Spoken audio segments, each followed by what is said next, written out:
Felicia Madison. She's in Manhattan. Are you from New York? I'm originally from a very small, embarrassing part of New York called New Jersey. What was the impetus back then? Were you the funny girl? Why stand up? You know, I tell the story about how I never really found my passion in life. I was always searching for it my entire life. You know, I got married, had kids, and I would always say that on my grave, it would say she tried. Because I tried everything. I went back to school, I started businesses, and I had a friend that did stand up. So I kind of had this idea in my head that, you know, maybe I could do this, I'll give it a try. And when my youngest child was no longer interested in me, I decided to take a class. The moral is to never stop looking, and you just have to keep trying, and you'll never know what door you open or what, place you happen to come upon. You might discover a hidden talent that you never knew you had. Felicia Madison. She's in Manhattan. That's where my mom's from, by the way. Surprise. Oh. Yeah. She's like, "Hello, dear. How you doing?" That kind of accent, Are you from New York? I'm originally from a very small, embarrassing part of New York called New Jersey. Yes. What part of New Jersey? Englewood Cliffs. It's right over the George Washington Bridge. It's practically New York City. Englewood. That's a nice area. Yeah, well, yeah. It was when I was growing up, at least. Okay. All right. Well, I was just watching the Bon Jovi documentary. My wife's a huge fan. So watching the Bon Jovi documentary, and then they're just covering everything about New Jersey and Bruce Springsteen and all that. It's a very particular type of part of the world. So yeah, it's got a bad rap. Where I was from was really great. When I was growing up, we used to drive into the city, and if we couldn't find a parking spot, we would just drive home. That's how close it was. Well, that's pretty damn close, because it's a big ass schlep to go to the city from anywhere outside the city. So now, what was the impetus back then? Were you the funny girl? Why stand up? I tell the story about how I never really found my passion in life. I was always searching for it my entire life. I got married, had kids, and I would always say that on my grave, it would say she tried.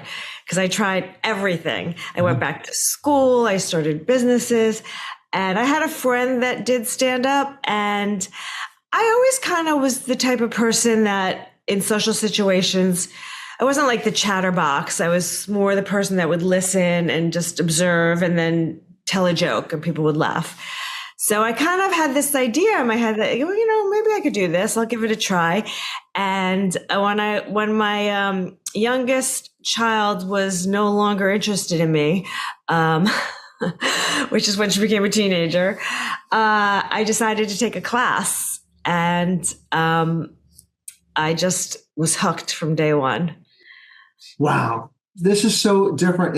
It's so funny because, comedians, their story about how they became comedians can almost be like the beginning of When Harry Met Sally, where, you're seeing the couples talk about, because your journey was, you didn't start when you were younger. Yeah. And, and you must people thought, what's with Felicia? Is she nuts? What is she doing? Yeah. I get a lot of that. I get a lot of people like, what is she doing? It's certainly not the norm from where I'm from. I live now on the Upper East Side of Manhattan. And I was actually, when I first got interested in comedy, I really wanted to write a pilot. And it was about my life, Upper East Side mom by day, stand-up comic by night. And that was before The Marvelous Mrs. Maisel came out. And I joke around that it was a good thing when I saw the pilot for Maisel that I was on the ground floor, because when I jumped out the window, I didn't die. So I do have this strange life of Upper East Side mom in this affluent part of the world, and then going crosstown to my club and being in my denim jacket and jeans and, on the floor, playing with wires and getting down and dirty. And it's definitely, a huge dichotomy, which it makes for an interesting story.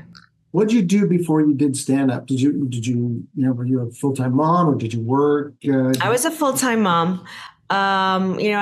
Before I got married, before I had kids, I dabbled in different things in terms of like marketing and magazine. And I was always a frustrated creative. Like when I was growing up, what I really wanted to do was be a Broadway dancer. That's my first passion, dancing. And my parents, it just wasn't in the cards for my parents. They wanted us all to be like lawyers and doctors. That was that generation. Right. So I joke around that like none of the kids became lawyer and doctors. We all are just like frustrated, angry, and we're all raising our children to be creative. And they're going to become creative, and they're going to resent us for not pushing them to be lawyers and doctors. Like every generation will flip, but. I really, that's one of the things I feel strongly about raising my children is that whatever they're passionate about, whatever they want to do, they should pursue it. What was the class you took? Where was it? It was at Manhattan Comedy School. Mm-hmm. And then the 6 weeks, and then you perform at the end of the 6 weeks? Yeah. Okay. Yeah. And it kind of like snowballed. I started producing shows, and I did like a daytime, lunchtime comedy show because I wanted to bring comedy to my friends as opposed to them going downtown late at night when it wasn't convenient. So I created these lunchtime shows during the day and hired the comedians. And then I brought it to the West Side and did this open mic on the West Side. And I ended up booking the new talent at the club. And then I ended up being the booker for the club. And now I'm running the club. And I just started, as a result of all my experiences with dealing with young comics, I just started a comedy school called Funny Stand Up.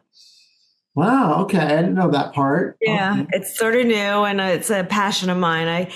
Some people like to call me, the joke is their momager, because young comedians trust me and like me and know that I'm really just interested in their well-being and not making a buck or, whatever.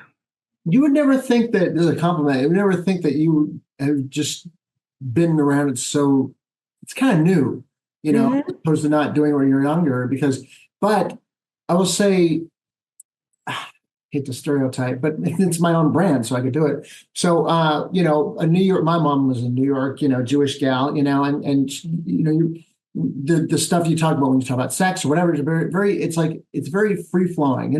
When a Jewish lady gets hurt, it's like, are you okay? Like, no, I'm actually not. So it's like you have that naturally, don't you? Yeah. And it's funny though, because a lot of people say that there are a few of us out there that have started late, women, and all sort of in the same boat. And we have like this interesting skill set that I think has contributed to our success. A, we're confident. B, we have the resources. And C, we have the ability to multitask and work hard. And we've all sort of streamlined the process so that, and also when you're young and you're doing stand-up, it's such a growing process, and they also don't have that much time to do it because they have to have daytime jobs and nighttime jobs. And it's, we've all just sort of concentrated on it, and really just, there's like I think like 4 or 5 of us that in the past 5 to 10 years have went from 0 to 100. That'd be a good show. Have you done a show with those guys? Those gals? Yeah. We've all some of us have started together. We've gone in separate directions, and it's really kind of fascinating and fun to watch. So where was the first place when you did this 6-week thing? And then how quickly did you start going up? Like, every night, how often were you going up, and what was that like? So where was it? And did you start going up right away after that? Well, I started the first time I performed was at Gotham Comedy Club. And I performed there for a while. And you know how in this business, how it works when you start, I don't know how it is in Austin or LA. I hear it's a little different, but when you first start in New York, you have to do what's called a bringer show. Mm-hmm. So you have to literally bring your audience. And, I did that for a while. And what I said before is I was running out of friends that wanted to come downtown. And so I started doing the lunchtime shows. And I really, the one thing also that we have done, this group of women, is we've created our own opportunities. We all say like, no one's looking for us. There's no one like just like banging down doors to find like I'll be generous and call myself a middle-aged mom. So we all had to create our own opportunities and be resourceful, which is what we did. And I had started a business called Laughing Affairs, and I would pitch, schools and charity events and book these shows. And I did the lunchtime shows, and then I did open mics. And then I started the shows at West Side Comedy Club, which gave me a really great opportunity to perform. Isn't it, I hear it so many times, and I know like a lot of people will say, yeah, host your own show, or, be a host to really get your reps in there, because you're performing for a real audience. It's not, you're not doing an open mic, and an open mic, is like you're just performing for other comedians, but that's a great way to get reps. And I just hear it so much. Would you say that that's really what really helped you so much, just hosting and doing your own gigs? Yeah, I hosted my own shows, and I do recommend to a lot of comedians to do that. It's a slippery slope, because if you become a really good host, it gets hard to get out of that. And it is time consuming. So if you want to ever just do spots, sometimes it's hard for people to get out of that niche. But it creates an opportunity for you to get on stage frequently, to be a little bit more adventurous and, work on new material, and give you a really different kind of muscle that you would get just from getting up and doing a spot. And I did it for a really long time. I was hosting all my shows. And then one day I decided, you know what, I'm just going to get a host. I'm going to do a spot after like a couple of years of doing it. And I was like, wow, this is so much easier just doing a spot. What am I doing? Killing myself hosting the show.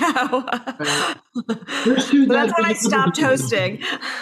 Yeah, there's I guess, but in the beginning though, it's so much better than doing open mics, I guess too, because you're kind of shoehorning a situation as well. Yeah, it depends on the open mic. Like we do open mics at my club, and they have the reputation of being like the nicest mics in New York. So, they are. We have people, they're like kind of a community, which is sort of what I'm trying to build with the school and the mics, where it's the same people coming back. They all know each other, so they all respect each other. So they all try to pay attention and stay for the entire mic, which is the hardest part of open mics. So they all have their purpose, and they work if you pick the right ones. So how long you been doing it?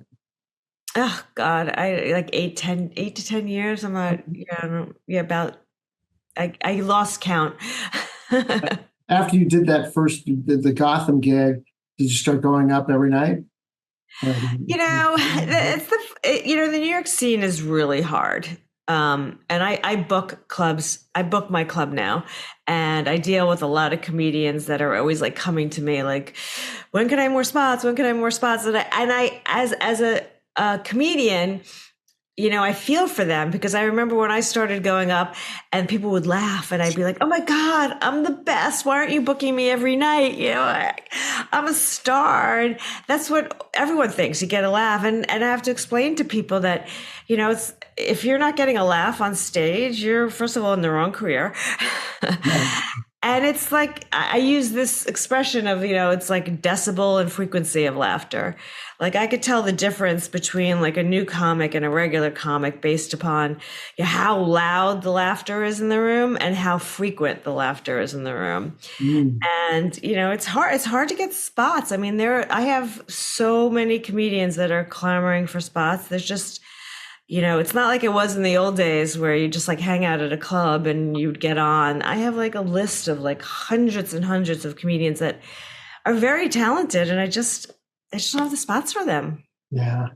Well, in New York, this, but there's so many, there is 7 days a week, 7 nights a week where you can perform. And it's literally so many places, but a lot of them are open mics, or like, they're just like, kind of just, like corners of bars sometimes, and little areas that are just, esoteric, they're not really real venues, but there's so many places. It's like even more so than any other city. If you go to what is it, Young Slava or whatever Slava, Bad Slava. Bad Slava, yeah.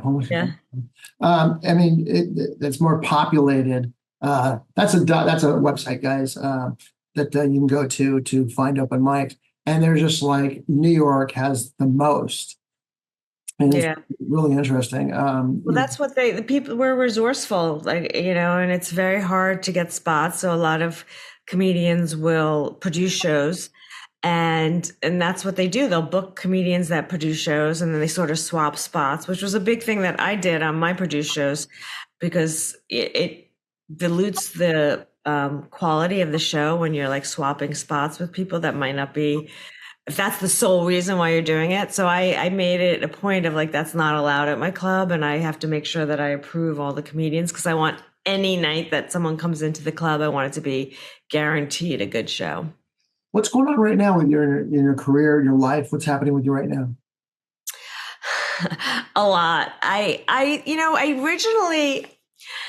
originally filmed my hour special, and it says it in the special in and of it. I say it in the special. It was sort of like, just I wanted to get everything into one tape and sort of have something that I would have for posterity, for my kids to see and my grandkids to see. And I was really kind of marketing it as my retirement. I was going to just stop and concentrate, because I do so much on the business side, and I was going to concentrate on the club and starting a school and a record label, which I started. So after I did this special, I got such great feedback from everyone that I was like, okay, well, maybe I won't quit. Elton John went on his retirement tour a couple of times and came back. So can I. Yeah. So I decided to keep going. And then it took so long to edit it, and I kind of lost my steam. And so I decided to launch the school and the record label. And then as soon as I started getting the album all together and people started getting interested in it, I was like, great. It's like Murphy's Law. When you give up, the other one starts moving. So now I have a lot of balls in the air, and I'm feeling a little torn at the moment. Do I concentrate on the career, the school, the record label, the club? But as of now, I'm doing it all. Wow. So, Well, Judy yeah. Carter, you know who Judy Carter is? Yeah. She does that. She still does stand up. She has her school. She writes a book. She doesn't have a record label. Your record label, you want to be like uh, Brian Volkweiss, who that comedy was on the show. You want to do that kind of well, he produces shows. You want to be well, I produce. What I'm trying to, since I, have the club and I have it set up, and it's really perfect for recording, upgraded all the sound equipment. And I kind of want to, since I deal with a lot of younger comedians and up and coming artists and established ones also, I want to do sort of niche compilation albums of, certain topics. I just recorded, the first one was technically a Father's Day show, but it was really mainly parenting, because I didn't think a lot of guys would come out to see a Father's Day show. So I threw some women in the mix just to round it out. So that's the first one. And I'm going to, just come up with different interesting niches and have comedians come, each do 10 minutes and, submitting it to Sirius. Okay, got it. So you're busier now than you ever have been your whole life, aren't you? Yeah, well, raising 3 kids was pretty busy, but yeah. Right. Well, sure. Now, are they all grown up and out of the house? They're all grown up. My 2 older ones are living in New York and working in New York, and my little one's graduating in a week. She's graduating UT college. So, what's the long-term play, though? Have you decided about, well, this is what my long-term play is? I want to just do the school or whatever. What's the 5 to 10, 15-year long-term plan? 15 years, I'll be working the retirement community. No, you look out. You're young and vibrant. If you saw the video, ladies and gentlemen, you that's not true. I think I suffer a little bit from just not believing it could happen, so ideally I'd love to, do another special and maybe, like I said, get a pilot about my life or get involved in writing a pilot would be my dream. But with that said, if that doesn't happen, or even if it does, I do enjoy helping comedians. I mean, one of the girls that I started with, her name is Zarna Garg. She's sort of like come out and become like a celebrity. And she always said to me, because I got her on stage for the first time and we worked together, we did a show together. And she always said to me, she was like whispering in my ear. She's like, you always loved helping young comedians. You just like really enjoy that. That's your passion.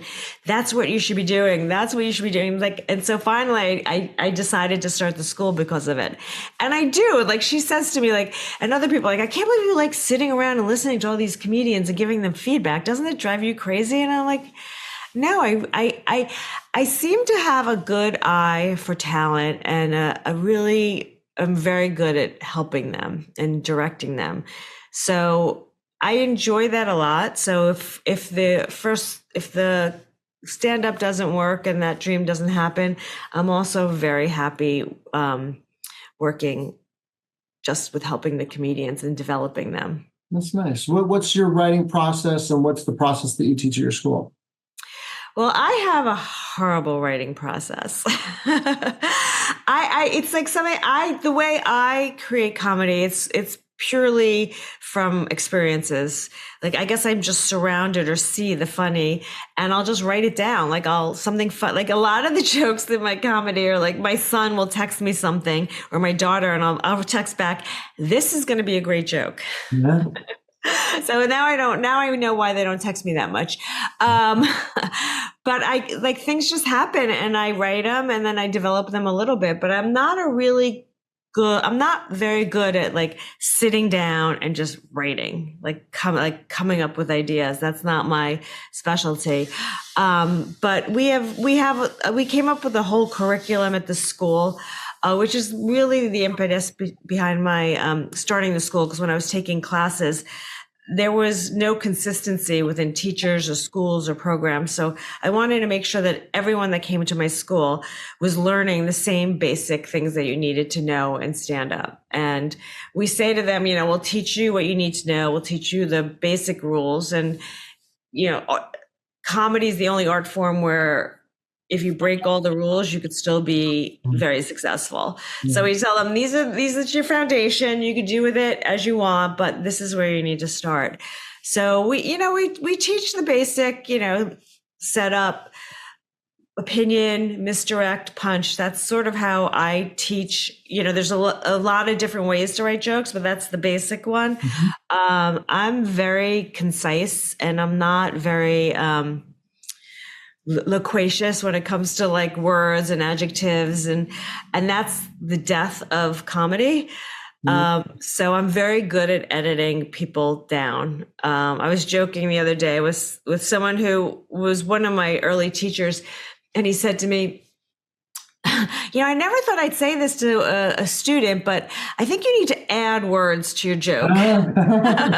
It's like too much of a leap. You're too concise. You need to put a little bit more description into it. So I think that's my specialty. I think I'm really good at helping comedians edit and, work on an arc of their story and actually really help them find their voice and who they are. I always want them to find, what's unique about them and what makes them different and why are they going to stand out in this, overpopulated world of comedy. Right. Have you noticed a change there's always changes. What would you say the changes are in the past, a couple of years as far as stand-up is concerned, post-COVID, like right after COVID, with any differences? Not that much after COVID. I think it was pretty much the same before. There's that whole Jerry Seinfeld controversy going on now where he's saying that, all this wokeness has ruined stand-up.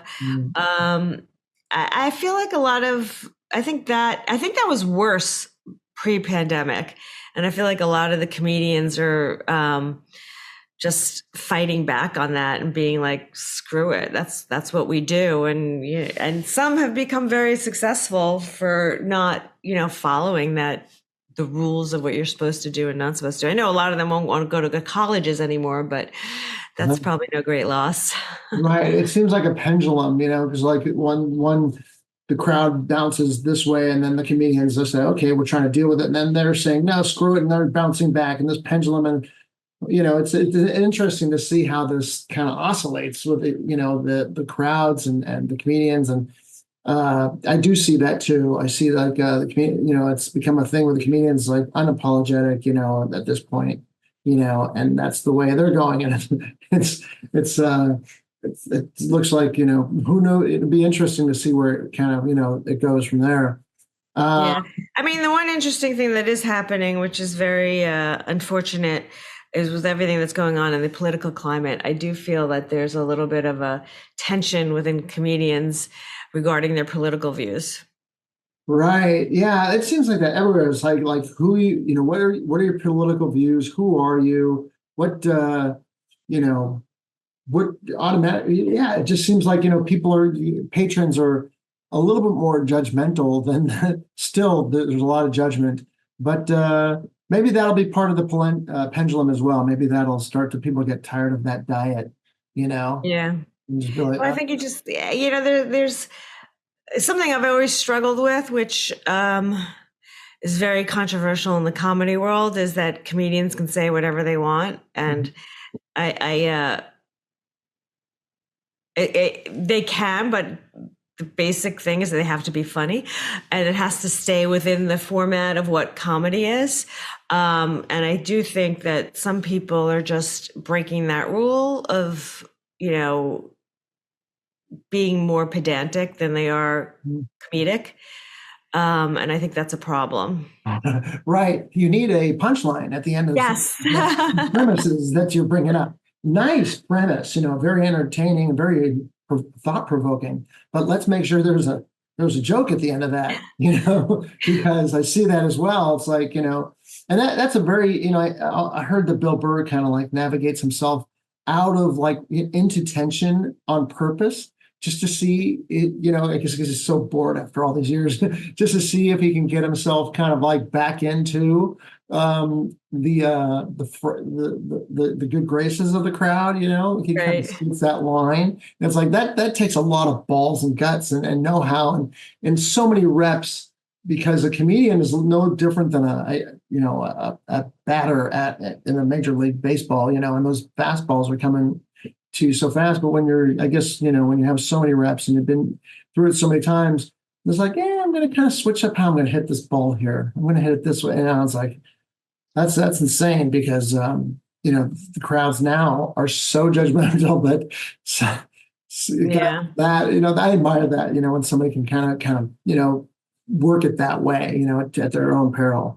Yeah. Well, I think the problem is some comedians just want to be controversial for the sake of being controversial, just to get that clickbait, to get seen on social media, as opposed to really feeling like this is a cause worthwhile, the whole punching up versus punching down. You want to make a joke about something to sort of show the inconsistencies of the ridiculousness of some of the things in the world. That's what comedy is all about. But some people are just doing it to get the clicks and the views, and not really thinking about the message that they're putting out there. Right. It almost seems like they're, some comedians are trying to categorize the hashtag on what the material is going to be. And it's like, well, that hashtag doesn't get a lot of a lot of traction. So, I'm really going to push this. You can see it almost looks like that routine almost seems like it was a post opportunity.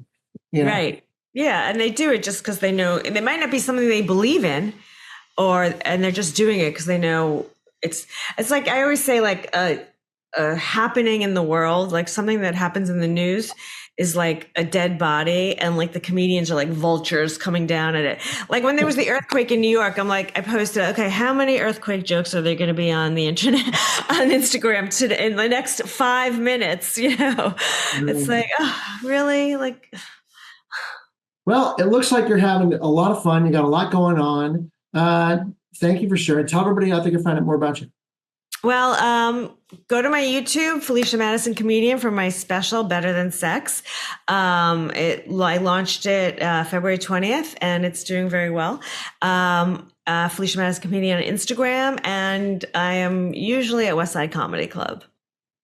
And you said you're going to be going to Texas soon to do stand up, yeah? Yeah, I don't know. It's my daughter's graduation, so Right. I was thinking about, she's the one that hasn't really seen me perform. Although she did watch my special and said it was actually better than I thought it was going to be, which is Nice. for my daughter is like receiving an Academy Award.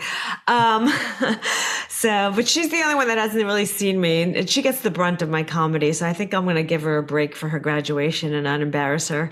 That's nice.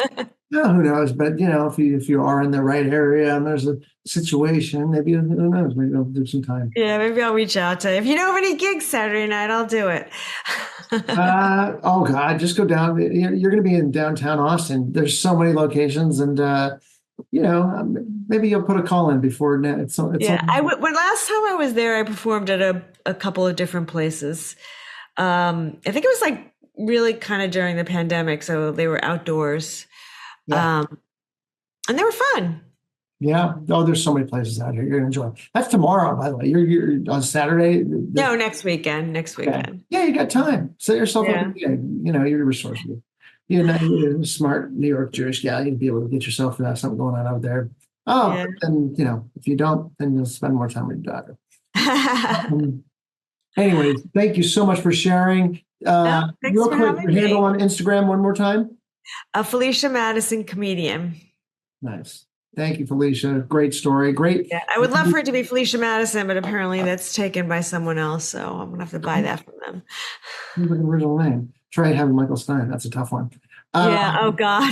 I love your story. I love how you started, later on. And that's really inspiring for a lot of people because, comedy is such a great, fulfilling thing that people always think, God, I don't know if I go do it. And it's too late. Everybody always says, that's too late. It's never too late. You're having a lot of great success and your routines are great and they're tight and it's just wonderful. Yeah.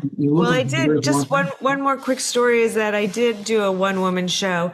I knew it was supposed to be about my pilot, but then it ended up being about my father and my relationship. But he found a passion very late in life also by accident. The title of the show is called The Miserable Mrs. Madison. And the tagline to it was, because I found a passion late in life and he found a passion late in life, was it's never too late to find your marvelous.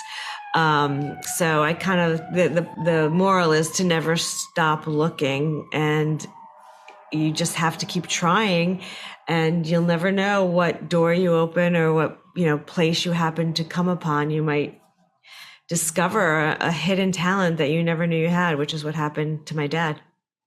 Well, give us on the way out, give us, the top 5 ways that somebody can start a stand-up career, later on in their life.